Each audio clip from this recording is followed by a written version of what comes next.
अस्सलाम वालेकुम, welcome to the chemistry in course of biology. आज जो हमारा टॉपिक ऑफ स्टडी है वो है एंडोक्राइन ग्लैंड्स ऑफ मैमल्स। तो अगर हम इंसान की बात कर लें तो इंसान के जिस्म के अंदर कई ग्लैंड्स पाए जाते हैं, लेकिन उसमें से जो हमारे कोर्स में शामिल है वो है 6 ग्लैंड्स ऑफ द ह्यूमन। ये तमाम तकरीबन एंडोक्राइन ग्लैंड्स से मुराद क्या है कि वो जो डक्टलेट्स ग्लैंड्स हो जिसकी सिक्रीशन ब्लड और लिम्फ के ज़रिए मुख्तलिफ़ मकामात तक पहुँचती हैं, एक जगह पर बनते हैं और दूसरी जगह पर अपने फंक्शंस करने के लिए चले जाते हैं। जिस तरह के पेंक्रियास के अंदर इंसुलिन और ग्लूकागॉन सिक्रीट होते हैं, लेकिन काम करने के लिए वो लीवर के अंदर चलते हैं, वहाँ पर ग्लूकोज लेवल को बराबर कर लेते हैं। तो इस तरह जिस्म के अंदर कई ग्लैंड्स पाए जाते हैं, जिसमें सबसे पहला ग्लैंड जो है वो है द पिट्यूटरी ग्लैंड। लेकिन पिट्यूटरी ग्लैंड से पहले हम बात कर लेते हैं हाइपोथैलेमस की। हाइपोथैलेमस क्या चीज़ है? Hypothalamus is a main and important part of the for brain. For brain का वो इम्पॉर्टेंट पार्ट जो कि कई ग्लैंड्स को कंट्रोल कर रहा होता है। नॉर्मली हम डिस्कस करते हैं हाइपोथैलेमस की, तो चलो इस यहाँ से बात कर लेते हैं कि hypothalamus it is the part of the for brain. Different kind or hormones like vasopressin and oxytocin are produced in the hypothalamus and transferred to the posterior lobe of the pituitary gland. They release their storage after receiving impulses from the hypothalamus. दो hormone है, एक को vasopressin कहा जाता है यानी anti diuretic hormones, जबकि दूसरा है ऑक्सीटोसिन जिसकी जो फंक्शन है वो ड्यूरिंग द बर्थ टाइम या डिलीवरी टाइम है। तो ये दोनों हार्मोन बेसिकली ये हाइपोथैलेमस के अंदर प्रोड्यूस होते हैं। लेकिन अगर हम यहाँ पर स्ट्रक्चर में देख लें, so it is the 3 lobes of the pituitary gland. It is the anterior lobe, it is the posterior lobe, while it is the median lobe या इंटरमीडिएट लोब भी कहा जाता है। अब ये पार्ट है, this black colour part, it is the hypothalamus. अब hypothalamus इस पिट्यूटरी ग्लैंड्स के साथ एक स्टाक के ज़रिए अटैच है जिसको कहा जाता है इन्फंडिबुलम। ये इन्फंडिबुलम जो है ये दोनों के दरमियान एक कनेक्शन है। फिर क्या होता है कि इस हाइपोथैलेमस के अंदर यही दोनों हार्मोन्स, एक को ऑक्सीटोसिन कहा जाता है जिसका फंक्शन चाइल्ड बर्थ के दौरान, दूसरा है एंटी डाययूरेटिक हार्मोन या वेसोप्रेसिन जो कि किडनी के अंदर वाटर की लेवल को मेंटेन रखता है। तो ये दोनों हार्मोन बेसिकली हाइपोथैलेमस के अंदर सिक्रीट होते हैं और ये दोनों हार्मोन्स हाइपोथैलेमस के इंस्ट्रक्शंस के जो है उसके मुताबिक से काम कर रहे हैं। जब तक इस हार्मोन्स ने इसको मैसेज नहीं किया तब तक ये यहाँ पर से स्टोर किए जाते हैं, यानी यहाँ पर ये बनते हैं और अब स्टोरेज के लिए ये सीधा पोस्टीरियर पार्ट की तरफ आ जाते हैं। फिर उसके बाद जब तक हाइपोथैलेमस के इंस्ट्रक्शंस इसको मिलते हैं तब तक ये यहाँ से निकल जाते हैं, सिक्रीट हो जाते हैं। अदरवाइज़ जब तक इसको मैसेज ना मिले, जिसको इम्पल्सेस ना मिले, तब ये जो है ये रुक जाते हैं और अपनी जगह पर स्टोर्ड ही रहेंगे।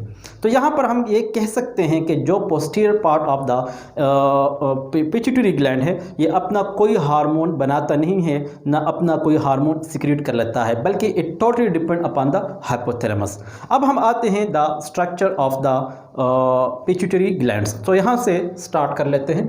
The pituitary glands it is also called as the hypophysis cerebri. इसको हाइपोफाइसिस सेरेब्राई भी कहा जाता है, लेकिन ये ओरिजिनल अगर हम इसका नाम जानते हैं तो पिट्यूटरी ग्लैंड्स के नाम से हम ये जान सकते हैं। लोकेशन क्या है? It is located in brain under hypothalamus. ये नॉर्मली हाइपोथैलेमस जिस तरह अभी हमने स्ट्रक्चर बता दिया उसके तकरीबन उसके नीचे ये पाया जाता है। It is attach with the hypothalamus by a stalk called as the infundibulum. यानी ये इन्फंडिबुलम का भी अभी हमने जिक्र कर दिया कि जो parts of the pituitary gland से इंटीरियर, पोस्टीरियर और मीडियन पार्ट ये दोनों अटैच होते हैं एक स्टाक के साथ, और वो स्टाक ऊपर लगा हुआ होता है हाइपोथैलेमस से। फॉर एग्जांपल ये पार्ट और ये पार्ट अगर अटैच हैं तो ये नीचे ये पार्ट्स हैं पिट्यूटरी ग्लैंड्स के और ये स्टाक है, यहाँ पर अटैच है इसका हाइपोथैलेमस। अब क्या है कि the pituitary glands are totally under the control of hypothalamus. चूँकि अटैच उसके साथ हैं, यकीनन उसके कंट्रोल में है, लेकिन अगर हम इसकी मापोली देख लें तो तकरीबन ये ग्रे कलर के होते हैं। इसका जो साइज़ है नॉर्मल ये पी के साइज़ के होते हैं, ओवॉइड शक्ल के भी पाए जाते हैं। इसका जबकि वज़न है, इसका जो वज़न है ये है 0.5 ग्राम। उसके बाद हम देख लेते हैं कि there are 3 lobes of the pituitary glands. For example यहाँ पर हम देख लेते हैं it is the anterior lobe, it is the posterior lobe and it is the median lobe. तो फिर यहाँ पर हम आ जाते हैं दोबारा कि anterior part, middle part and posterior part, ये 3 पार्ट्स हो गए। अब एंटीरियर पार्ट को मास्टर ग्लैंड कहा जाता है क्योंकि it secrete and produce large number of hormones. उसके यहाँ कई हार्मोन्स बनते भी हैं और ये सिक्रीट भी कर लेते हैं, और ये अपने हार्मोन्स के अलावा कई और हार्मोन्स को मुख्तलिफ जगहों से भी फैसिलिटेट करते हैं, एक्टिवेट करते हैं। इसी वजह से इसको मास्टर ग्लैंड कहा जाता है, वहाँ पर हम इसको डिस्कस करेंगे। जबकि मिडिल पार्ट ऐसा पार्ट है जो कि स्मॉल हार्मोन्स को सिक्रीट कर लेता है, very less amount of hormone को सिक्रीट कर लेता है, इस वजह से इसका फंक्शन जो है वो कम है।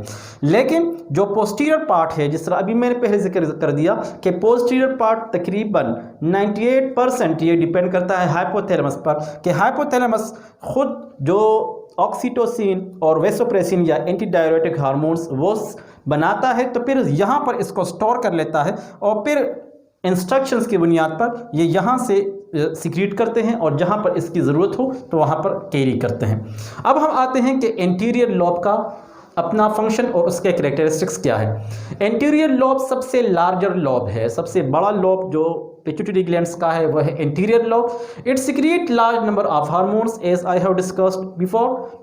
Some secrete directly while some control under endocrine glands. That's why it is called as the master gland. कुछ ऐसे हार्मोन हैं जो खुद ब खुद इससे निकलने के बाद डायरेक्टली टारगेट प्लेस पर जो है वो एक्शन कर लेते हैं, लेकिन कुछ ऐसे भी हैं जिसको ट्रॉपिक कहा जाता है। ट्रॉपिक से मुराद ये है कि टर्न ऑन चेंज अदर, यानी ऐसे हार्मोन जो दूसरों को एक्टिवेट कर लेते हैं, दूसरे को फैसिलिटेट कर लेते हैं। तो अगर हम ये देख लें कि इंटीरियर हार्मोन तकरीबन 6 interior part of the pituitary gland अगर 6 हार्मोन को सिक्रीट कर लेता है तो उसमें से 4 ऐसे होंगे जो कि ये ट्रॉपिक कहलाते हैं। ट्रॉपिक अभी मैंने जिक्र कर दिया कि ऐसे हार्मोन, ऐसा पार्ट जो अपने हार्मोन के डायरेक्ट सिक्रीशन के अलावा दूसरे पार्ट के हार्मोन को भी एक्टिवेट कर लेता है। इसी वजह से इसको कहते हैं कि they are the tropic hormones. Tropic mean turn on change other. इसी तरह जो अपने हार्मोन ये डायरेक्टली सिक्रीट कर लेता है, they are called as the primary hormones. So they are directly secrete to target side. For example कौन कौन से हैं? एक है somatotropic hormones, they are also called as the growth hormone. ऐसे हार्मोन्स हैं जो कि डायरेक्टली सिक्रीट होते हैं, चाइल्ड के डेवलपमेंट बहुत ज़्यादा काम आते हैं। जब एक चाइल्ड होता है तो उस टाइम ये ज़्यादा एक्टिव होते हैं, बच्चे के जिस्म के नशोनुमा को बढ़ाते हैं, ग्रोथ और डेवलपमेंट को फैसिलिटेट करते हैं। इसी तरह एडल्ट्स में भी इसका काम होता है, लेकिन इसकी ओवर और लेस सिक्रेशन इंसान में कई डिसऑर्डर भी बताते हैं।